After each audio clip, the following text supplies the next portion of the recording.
जहाँ डाल डाल पर सोने की चिड़िया करती है बसेरा, वो भारत देश है। नमस्कार मित्रों, वरुण आर्ट मैथ्स में आप लोगों का स्वागत है। आज हम लोग इंग्लिश चैप्टर के अंतर्गत सब्जेक्ट वर्ब एग्रीमेंट का शेष पार्ट पढ़ेंगे। इससे पहले आप लोग 22 क्वेश्चन सॉल्व कर चुके हैं। जो भी व्यक्ति इस वीडियो को अभी पहले देख रहे हैं वे लोग प्रीवियस अपलोडेड वीडियो को जरूर देख लीजिएगा ताकि आपको अधिक से अधिक लाभ मिल सके। आइए हम लोग क्वेश्चन को आते हैं। लिखा हुआ है कि there appears a number of new faces in the hall and I really don't know where they have come from and why।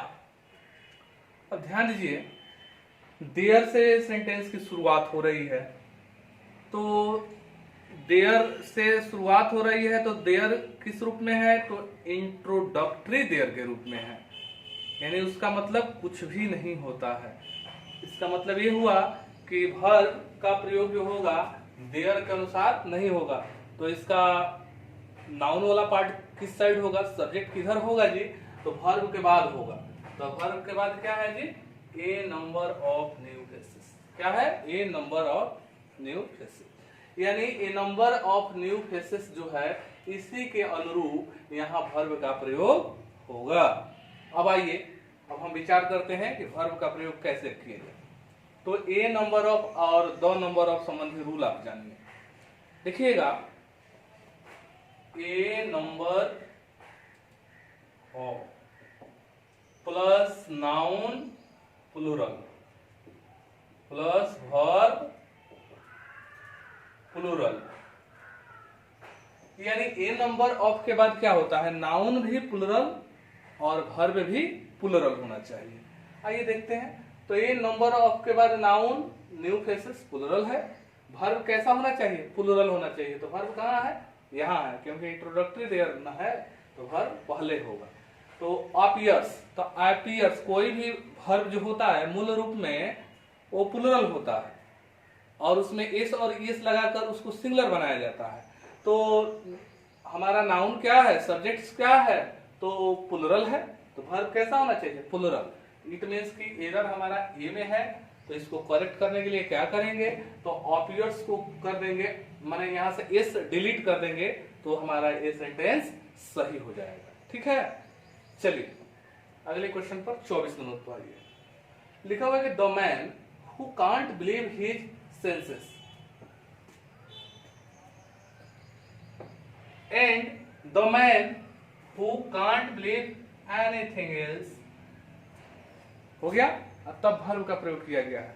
Rule समझें कि जब दो नाउन या दो प्रोनाउन या दो क्लॉज, किसी सेंटेंस का दो क्लॉज एंड से जुड़ा रहता है तो उसके बाद वर्ब हम लोग प्लूरल देते हैं।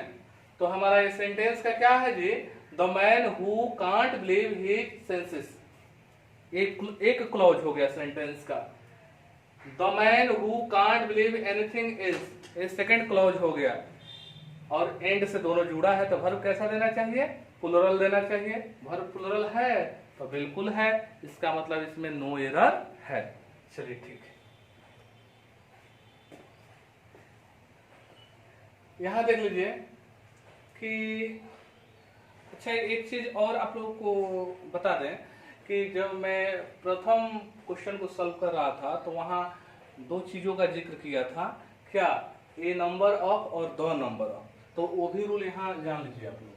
द नंबर ऑफ के बाद क्या होता है, नाउन प्लूरल,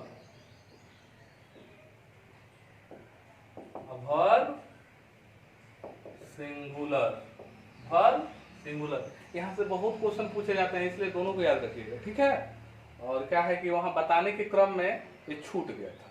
चलिए ठीक है, आइए हम लोग नेक्स्ट क्वेश्चन को आते हैं कि the available statistics indicate that the population of the world will double in about 30 years and human life will become more and more miserable.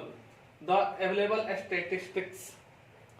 आप लोगों को बताया गया है कि कुछ ऐसे नाउन्स होते हैं जिसमें एस लगा होता है और वो सिंगुलर का काम करते हैं, जैसे स्टैटिस्टिक्स, उसके बाद हो जाएगा पॉलिटिक्स, उसके बाद इकोनॉमिक्स, एथिक्स। ये ऐसे वर्ड हैं जो देखने में प्लुरल जैसे लगते हैं लेकिन होते हैं ये सिंगुलर। ठीक है, अब देखिए स्टैटिक्स का यदि प्रयोग सब्जेक्ट के रूप में होता है तो सिंगुलर रूप में होता है, लेकिन अगर इसी का प्रयोग आंकड़ा बताने में हो या अन्य चीजों को दर्शाने में हो तो इसका प्रयोग प्लुरल में ही होता है। ठीक है, आइए विचार करते हैं क्वेश्चन पर। लिखा है द अवेलेबल स्टैटिस्टिक्स, माने अवेलेबल माने मौजूद आंकड़ा। ठीक है, स्टैटिस्टिक्स इंडिकेट। अब देखिए स्टैटिस्टिक्स जो है आंकड़ा के रूप में आ रहा है तो ये हमारा प्लुरल है, तो वर्ब भी कैसा होना चाहिए? प्लुरल। तो इंडिकेट बिल्कुल प्लुरल है, इसका मतलब है कि यहाँ कोई प्रॉब्लम नहीं है। जब कोई प्रॉब्लम नहीं है तो आंसर क्या होगा? नो एरर होगा। तो आंसर हम दे देते हैं नो एरर इसका। चलिए देखते हैं सिंगल्स। देखिए रोग का नाम है। Shingles are a disease in which the patient develops lots of inflamed spots round the waist। ठीक है, तो देखिए कुछ ऐसे रोग के नाम है जो देखने में जिसमें एस लगा रहता है लेकिन उसका प्रयोग सिंगुलर में होता है। ठीक है, जैसे सिंगल्स, मॉम्स, रिकेट्स, मिसल्स। ये ऐसे रोग हैं जो रूप में प्लुरल होते हैं लेकिन वो होते क्या है रियल में? वे सिंगुलर होते हैं। तो सिंगल्स एक रोग है तो ये सिंगुलर है, तो वर्ब कैसा होना चाहिए? सिंगुलर। चूंकि यहाँ सिंगुलर नहीं दिया गया है वर्ब, इसलिए यहाँ एरर है। सही करना हो तो ईज कर देंगे, बिल्कुल सही हो जाएगा सेंटेंस। चलिए ठीक है, आइए देखते हैं। Whether you should get married now. अच्छा जी, यहां से सेंटेंस का एक क्लॉज है, whether you should get married now और whether you should remain single all your life. देखिए इस दो क्लॉज हैं सेंटेंस के, यानी जो दो नाउन या दो सेंटेंस का क्लॉज और से जुड़ा रहता है तो उसके बाद जो वर्ब होता है वो सिमिलर होता है। वर्ब कैसा है जी? यहाँ दोनों और से जुड़ा है, तो वर्ब कैसा है? तो प्लुरल है, इसका मतलब यहीं पर एरर है। तो हमारा एरर किस सेक्शन में गया? तो डी सेक्शन में गया। ठीक है, तो और से जुड़ने के बाद दो सेंटेंस चाहे दो क्लॉज और सिंगुलर होगा, एंड से जुड़ने के बाद दो नाउन चाहे दो क्लॉज प्लुरल होगा। चलिए ठीक है, 28 नंबर क्वेश्चन है कि लिखा हुआ है कि each faculty member as well as most of the students were of the view that there should be many more new courses in this village। Each faculty member as well as। देखिए कुछ rule है उसको थोड़ा सा ध्यान में रखेंगे। देखिए जब दो sentence as well as, in addition to, like, unlike, with, along with, together with, led by, headed by, governed by, controlled by इत्यादि शब्दों से जुड़ा हो तो वर्ब पहले वाले नाउन के अनुसार प्रयोग किया जाता है। ठीक है, आइए देखते हैं।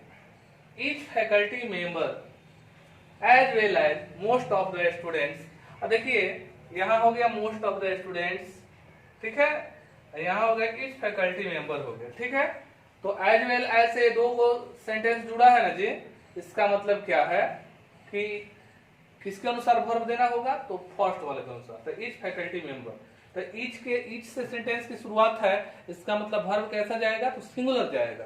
तो यहाँ क्या होना चाहिए? वाज के जगह वर के जगह वाज होना चाहिए, यहाँ वर है इसलिए गलत है। ठीक है, इसको करेक्ट करने के लिए यहाँ वाज कर देंगे, बिल्कुल सही हो जाएगा। चलिए लिखा है कि आइदर द मैनेजर और his assistants always try to misguide the public regarding the vacancy in the factory।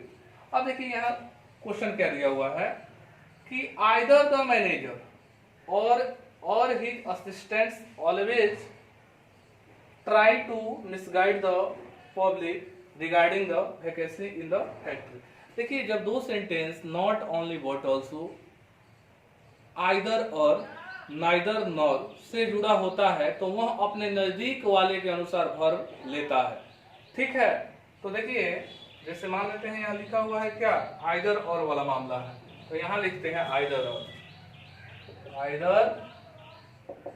और। ठीक है, तो either और हम लोग लिख लिए, तो वर्ब किसके अनुसार होगा, तो और के पास जो नाउन होगा ना उसी के अनुसार होगा।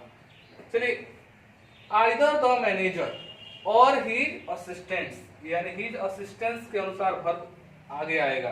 तो his assistants प्लुरल है तो वर्ब कैसा चाहिए, प्लुरल। तो his assistants always try कैसा वर्ब है, तो प्लुरल है, क्योंकि वर्ब मूल रूप से प्लुरल ही होता है। तो प्लुरल यहाँ नाउन है और प्लुरल यहाँ वर्ब है, इसका मतलब है यहाँ बिल्कुल सही है। तो इसमें always try to misguide the public regarding the vacancy in the factory, इसका मतलब है कि इसमें कहीं गलती नहीं है, इसलिए हमारा जो आंसर जाएगा नो एरर जाएगा, नो एरर जाएगा। चलिए ठीक है, कंप्लीट हुआ और उम्मीद है कि आप लोग समझे भी होंगे। और इसी के साथ हम लोग फिर नेक्स्ट क्लास में मिलते हैं। नमस्कार।